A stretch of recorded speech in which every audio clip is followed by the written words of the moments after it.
I don't have parents anymore. I obviously do have parents. That's the reason, one of the reasons why I'm here. But yeah, both my parents died within 10 months of each other. It's particularly complicated for my family because my mother is also my abuser. But we were neither safe nor cared for responsibly. We asked Mum, why didn't you leave him on several occasions? Dad had an affair. We know one affair when I was very young, and I was sat down on his lap and told her he loves me, but he may not be here. So that has obviously affected both my childhood and my adult life. And now to find myself having to draw on compassionate humanitarian strings that are very loosely attached, it's been quite difficult. And it's been impossible for my sister. He said, I can now count, given their age and their life expectancy, how many times I'm going to see them again before they pass on one hand. Everything about that part of my life has been brought into this part of my life. And honestly, I don't know that I've done the work to necessarily integrate all of that or to process it. Christmas, her passing on Christmas would have been a Christmas gift and an opportunity for us to open up something every single year and to consider looking at life in a fresh way. So actually the gift keeps on giving, and I can say that now with more belief.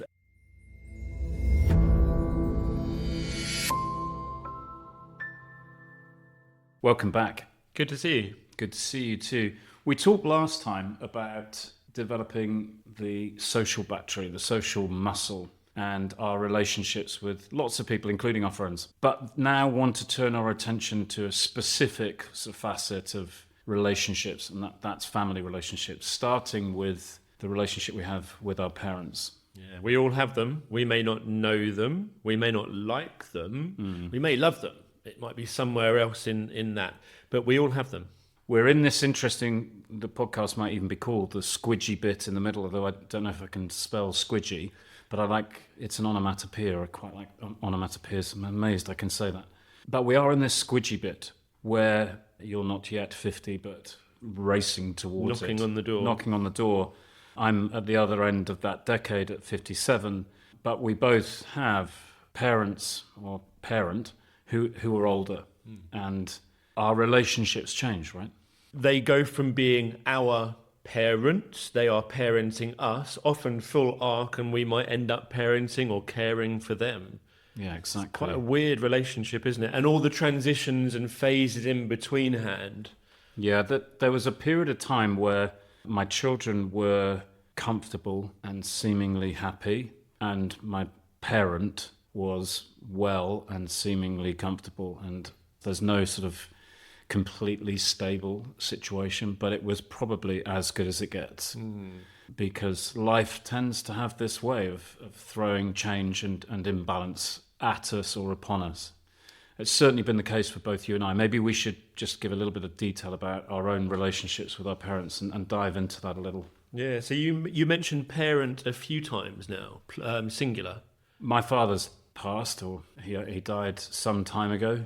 I had a sort of an estranged relationship with him as a consequence of divorce. There was a significant period of my life when I wasn't afforded the opportunity to see him. And then he lived across the world. So even as we tried to rebuild a relationship in my adulthood, there was a limited amount of time to do so. He passed many, many years ago. My mother's still here, or at least the physical vessel is, but we have now begun our journey towards degradation and changing circumstances. So hence the singular, there is one adult person. To your point, they are no longer parenting me, but there isn't a significant adult in my life. What about yourself, Karl? Yeah, so I don't have parents anymore. I obviously do have parents. That's the reason, one of the reasons why I'm here. But yeah, both my parents died within 10 months of each other. So Mum dropped dead on Christmas Day, unannounced. There was no health issues leading up to it. There was no medical appointments. There was no runway. We got a call at something like 6 o'clock on Christmas Day, 6 p.m. Christmas Day. Rushed down to the house. We were in the area, and the resus team was already there. They'd already told me that actually the time was probably elapsed, but they had to carry on their job. So that was Mum Christmas Day. It'll be 4 years, I think it is, this Christmas. Time's a funny thing, isn't it? It's very different and abstract. And then Dad passed subsequently 10 months later. We did have a bit of a runway with him. We were told that he had stage 4 progressive and aggressive cancer in liver, lung, adrenal glands and brain, by which point he was fucked effectively, and we just moved him into the hospital, and it was palliative care for that period of time. We did have an opportunity to say goodbyes, but my sisters and I had a incredibly spiky relationship with my dad. I always refer to Mum and Dad as almost being yin and yang.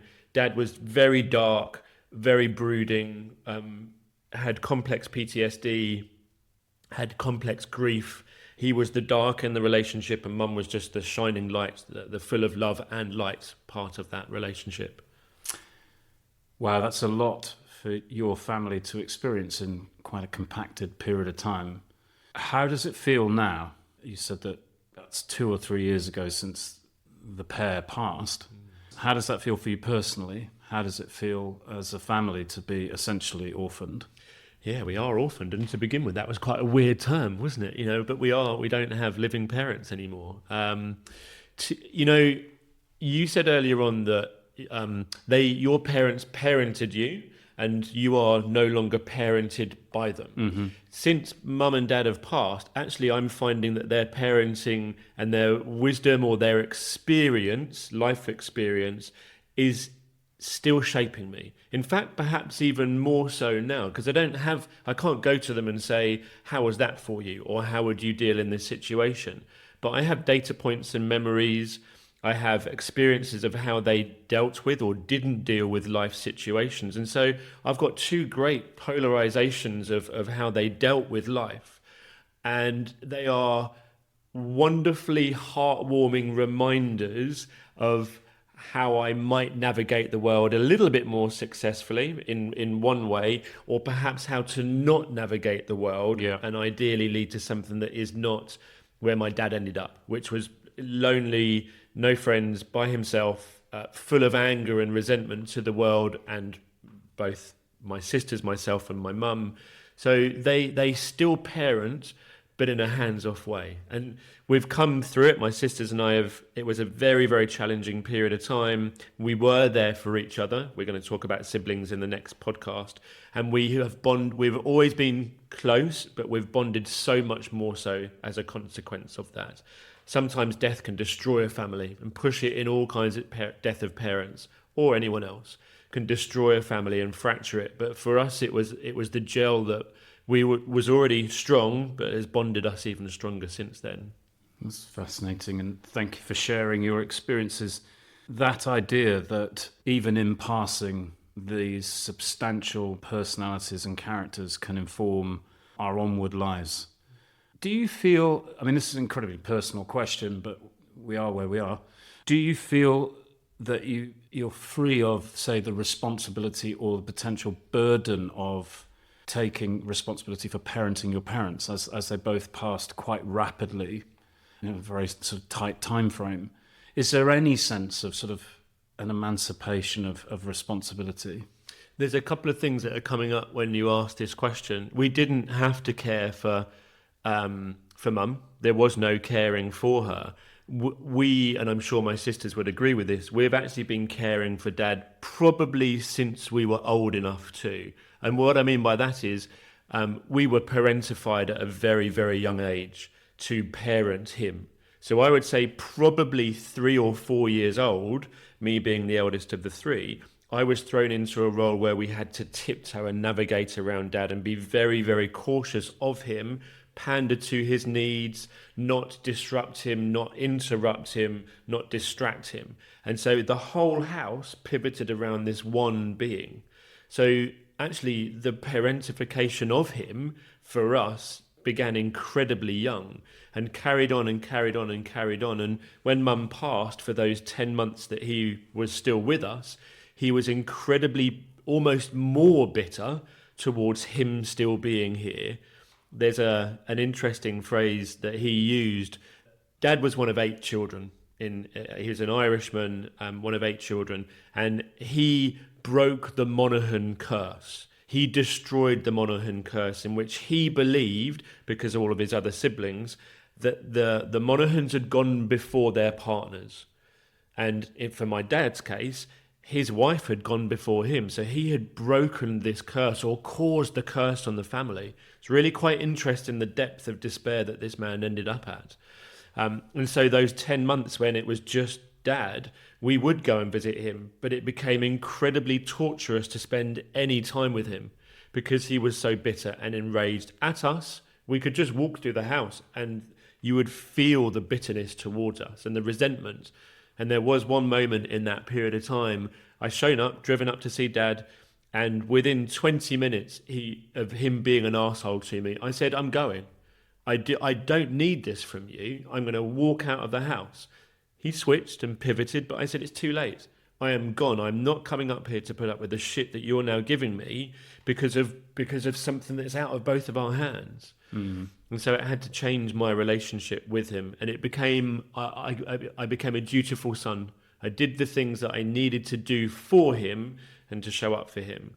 But yeah, our level of what might be medical care or assistant care, the way that many of the other listeners will likely have with their parents as they've become more frail, mentally, physically, we didn't get to experience any of that. You talk quite often about this complicated relationship that you had with your father. That feels like a heavy burden that perhaps you're able to put down. Now he's passed, I don't feel manipulated by him in the way that we did, and I'm sure my sisters will testify this as well. We don't feel like we are manipulated by him in the same way, and it took a while to put that down. It really did. Every criticism, self-criticism, self-judgment, self-analysis that we felt had come to us from his filter, I was able to start to relinquish and actually leave behind. So the emancipation that's come from that's been life-changing for the three of us. That's been absolutely gold.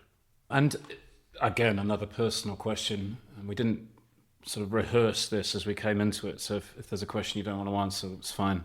But had your parents put everything in order, this sort of process of deliberately thinking about their own funeral arrangements, their financial arrangements, were things in order, or was it chaos as a consequence?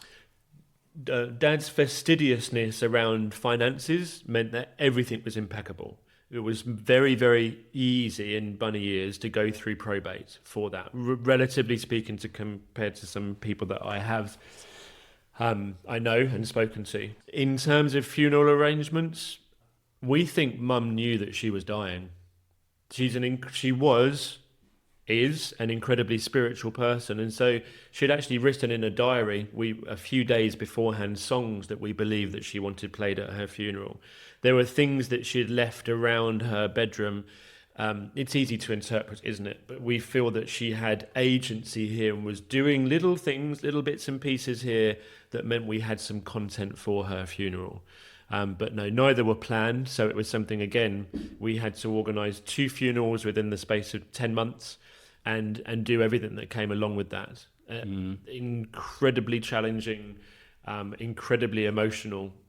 Mum's in particular, because one minute she's there and then the next she's not there. And so there comes all that there's squidgy stuff in the middle. No run-up to the end. No.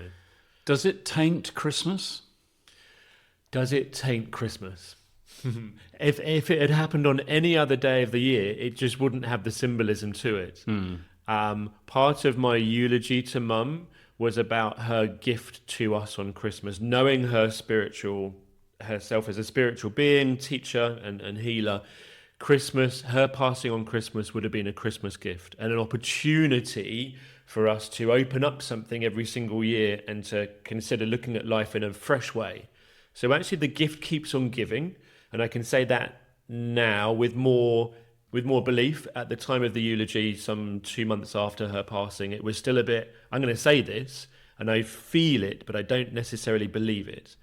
Christmas Day is very interesting. It is a challenge on many, many levels. One, because the parents aren't here, and there, my wife Nicole, bless her, will always say, "Do whatever you need to do on Christmas Day. If you need the time, if you need the space, if you need to do anything that you need, just say it.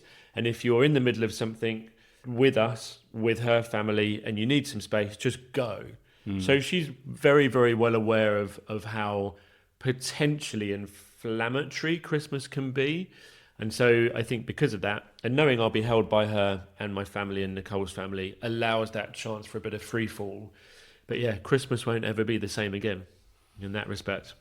No, I can understand that. But I love the notion that rather than seeing it as a negative shadow, although it can also be that, but that you see the gift in it, that takes quite a leap sometimes. Does, but that was from Mum. That's the light of the yin and yang that Mum and Dad were. I sense that there's possibly not the same acceptance yet of the gift of your relationship with your father. I'm seeing it more and more so now. There's even the possibility that there might be content of his life in a that he is already featuring in the book I'm writing. There might be a book about him, but there will certainly be a deeper exploration in time. It's more complex. Yeah. It will naturally claw at certain places of my psyche and my being. That's inevitable. That means it's still down to me, because he's not holding on. He's not here anymore. But it's how much those tendrils are hooking into certain areas of my life. So there's always opportunity. Yeah. And again, I'll hear Mum's voice in my head all the time. So it's almost like it was the perfect opportunity for us to see the dark and the really, really the quagmire that someone can fall into, and then on the opposite, that the beauty and the light and the love that Mum said was just in everything in life as well. Amazing, if you don't mind me saying, that their marriage survived that intensity. Yeah, I think they did it for us. We asked Mum, why didn't you leave him, on several occasions, and Dad had an affair. We know one affair when I was very young, and I was sat down on his lap and told her, he loves me, but he may not be here. We believe there were other affairs that had happened as well. And so they stayed together for us, for the children, to keep that togetherness for us. That in itself is a very selfless act for a bigger reason. So again, there's more lessons there, right, isn't there? Always. Yeah. They're still influencing aspects of your life. As you say, but that is the gift that keeps on giving. I don't think very often about my father, but I think he still influences aspects of my behaviour. Yeah. There are certain mannerisms and behaviours that I demonstrate that I can see it in my father's DNA, and I'm also aware of the potential for that also being true of my mother. I asked you before we came on, how is your mum doing? Well, I believe that she's okay. So to give that answer a bit of context, over the course of the last 4 or 5 years, it was very obvious to me that my mother was beginning to diminish mentally, particularly with onset dementia. And it got to a sort of a set of sort of circumstances, maybe 12 months ago, where increasingly she wasn't safe in her own home. And then I had to enact the power of attorney and take full responsibility for her well-being and safety. Particularly, she was wandering off into the streets where she lived, sometimes poorly prepared for the weather and circumstances that she was going to be in, and was disorientated, and oftentimes found by kindly people and returned to home, but also sometimes with police intervention. And it got to the point where that wasn't sustainable. We tried temporarily to have some live-in support 24 hours a day, which I think was uncomfortable for her. It was an intrusion in her home, and yet these incredibly kindly people were able to tolerate her reaction to that, because it wasn't always particularly pleasant. But that wasn't sustainable, and so I've now had to take the action or responsibility to home her in a nursing home, and she's attempted several escapes.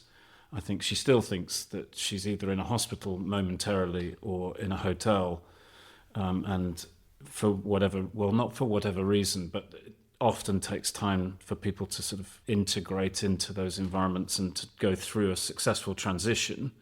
But she believes she's being held in captivity and has, made a run for it on a couple of occasions. Which there's something comedic about that. The idea that the taxpayers' money was sort of having to be spent on helicopter searches, but obviously it's bittersweet comedy because she's also in danger, so she's had to go to a more sort of secure part of the facility, and I would wish that was not true for her. But the only thing that matters is her safety and happiness for what remains of her life.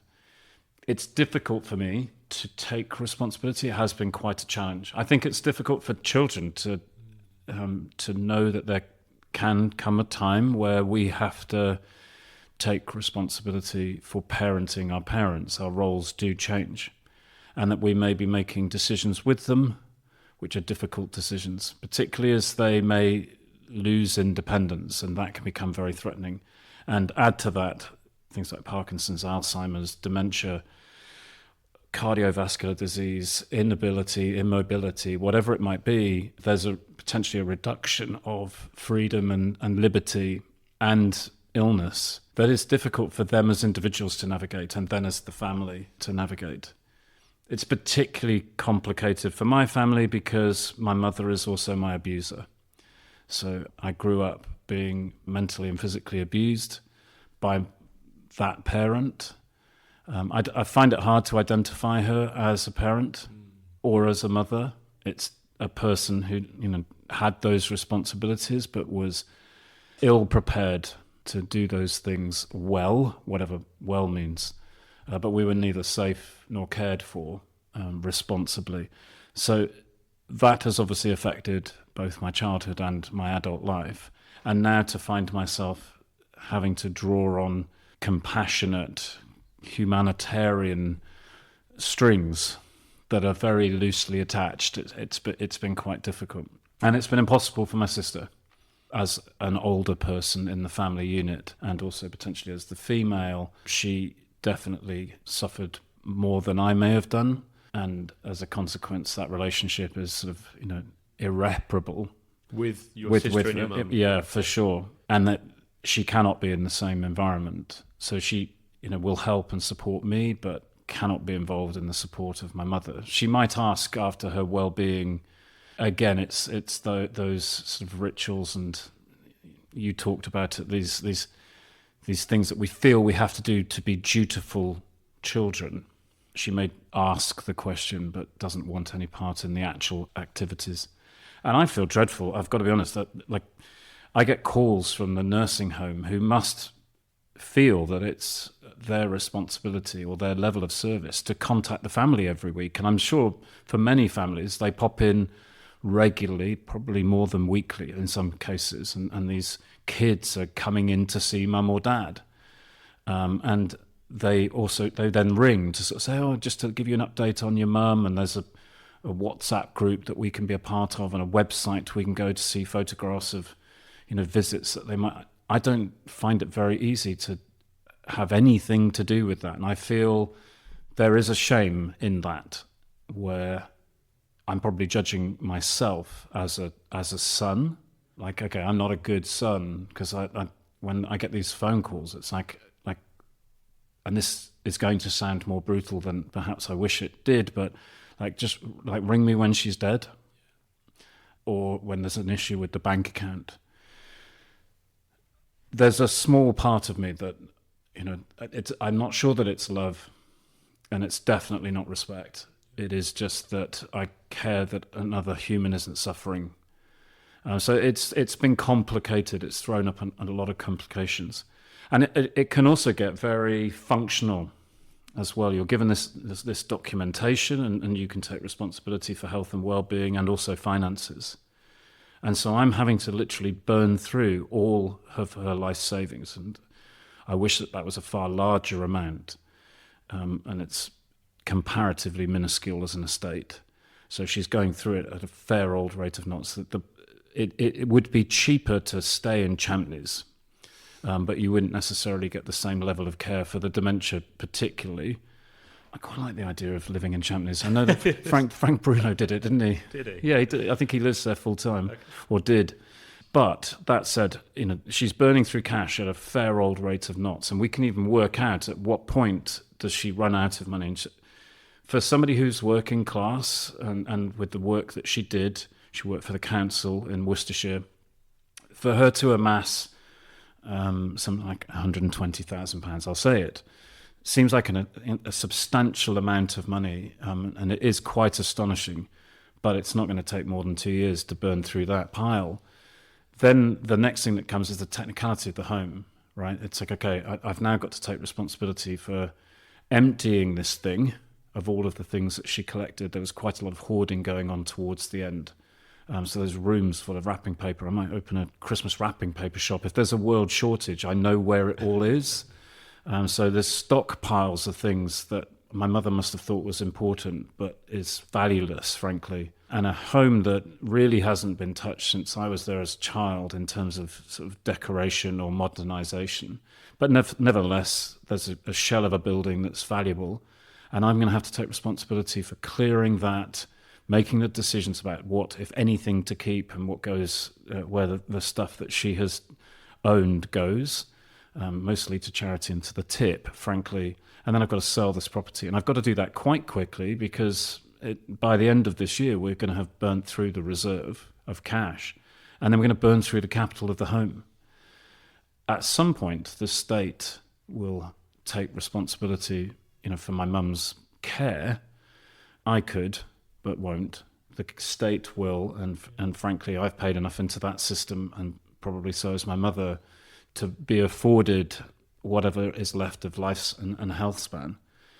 But to take these massive decisions on behalf of a parent, even if you were to be deeply in love with that person, I think it's really hard. It's particularly hard in my case because I'm having to take responsibility for someone who, I still have quite some challenges around. So that was the first hurdle, was to go, okay, there are now consequences of my decisions. They're going to be huge on the well-being of this person in my life. Someone has to take them. There are family situations, there may even be people listening to this who, have had to take the decision not to get involved. And I make no judgment or any shade on people who have to make that decision to go, I simply can't do that.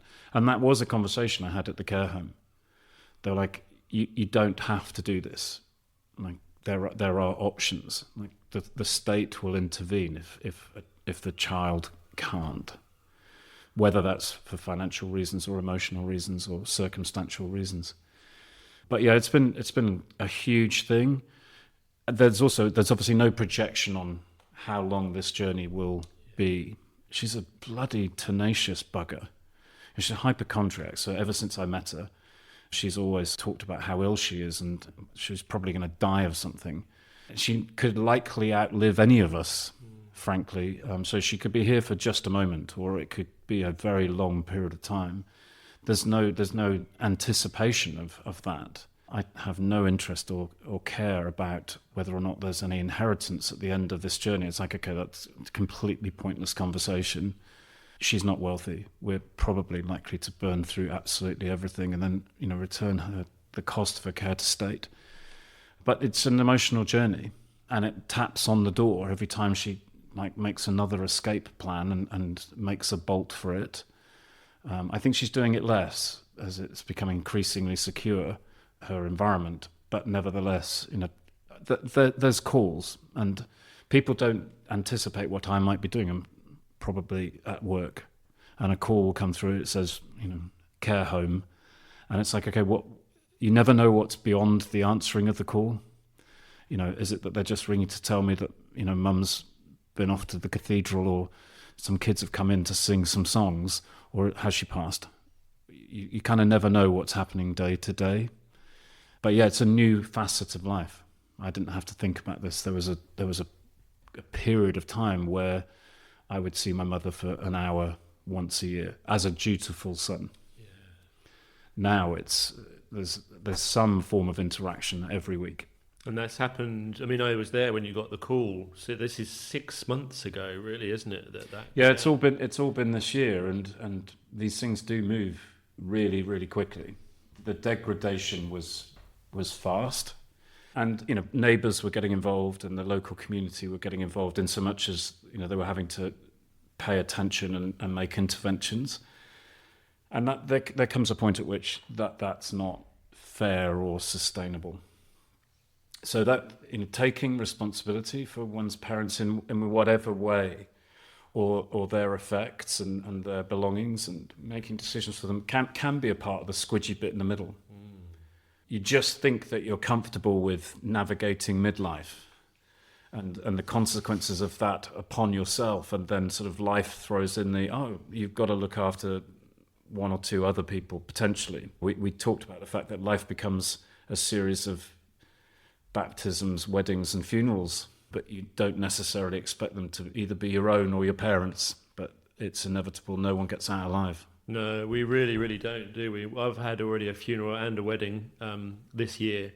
There was something a friend of mine from school said a while back, and his mum, he lives up in Epsom, his mum was because she's also passed very recently, down in the New Forest, and she'd been there.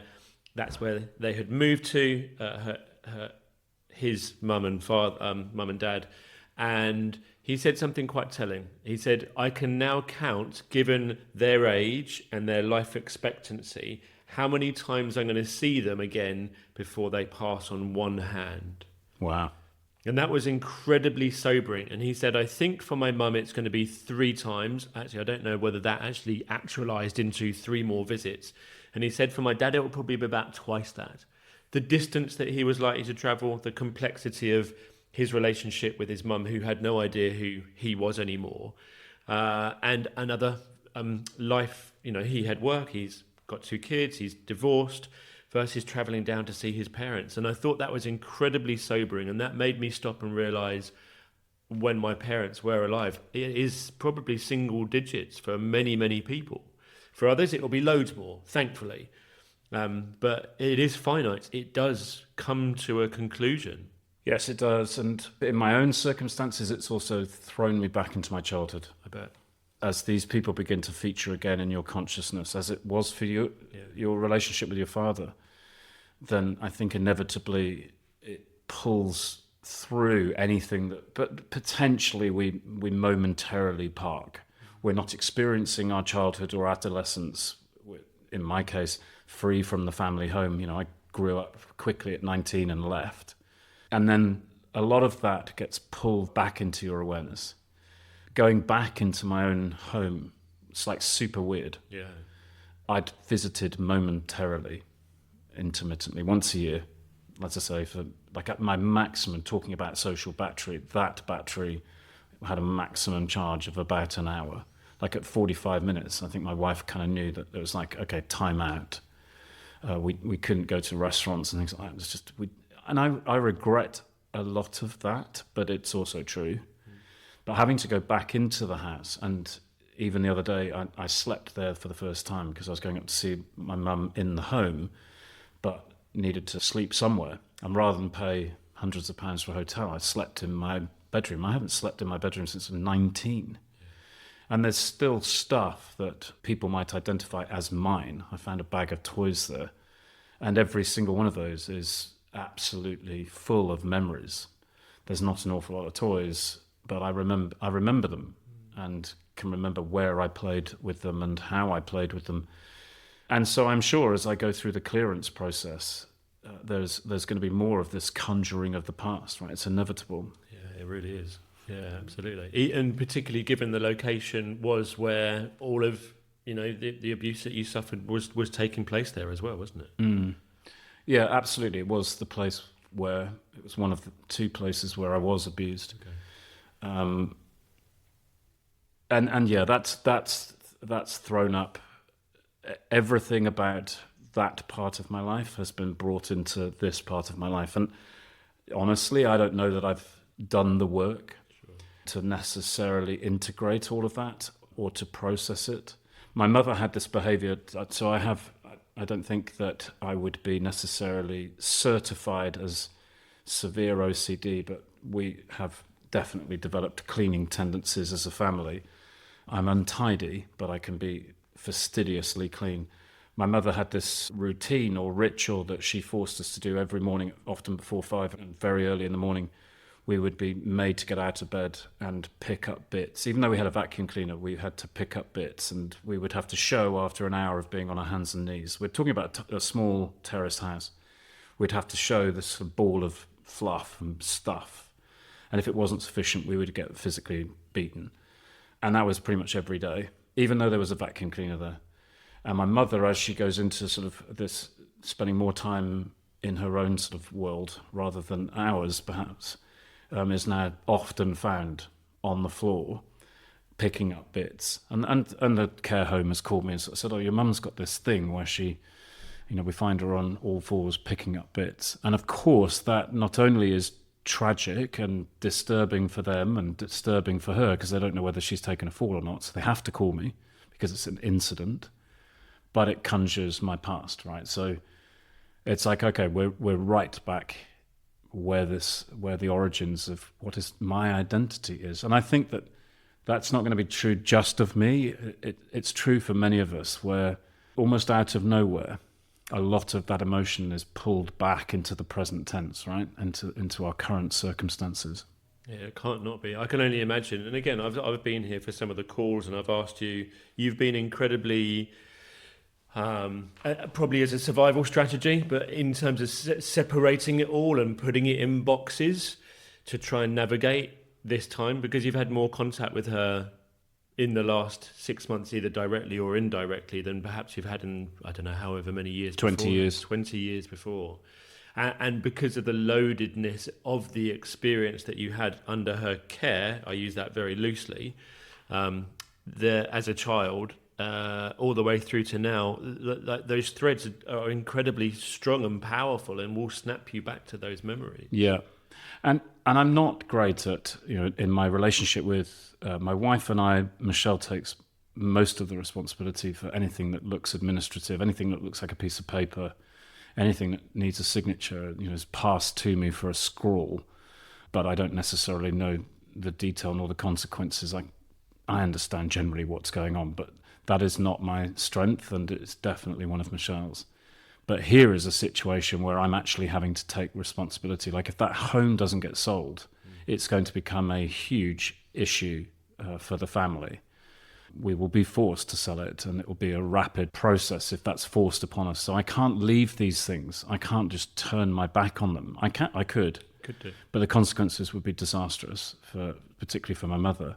So having to take responsibility and to flex a weak muscle is also, that's a draw on our energy. We have capacity, and then all of a sudden circumstances, okay, you have different and new priorities now.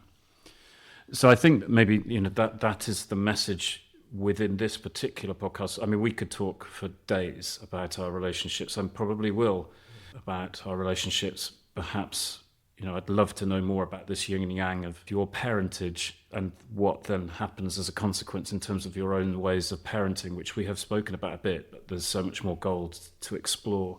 But I think in the interest of not making this the longest podcast of all time, the takeout for me in the midlife squidgy bit in the middle is, if your parents are still here, then there will be consequences.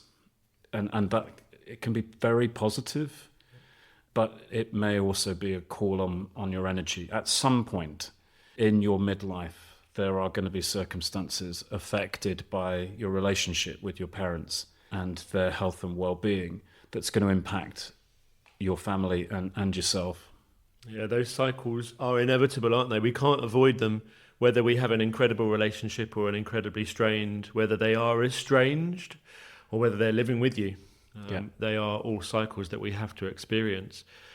We're going to talk about siblings in the next pod. We're going to look in the other direction. Yeah.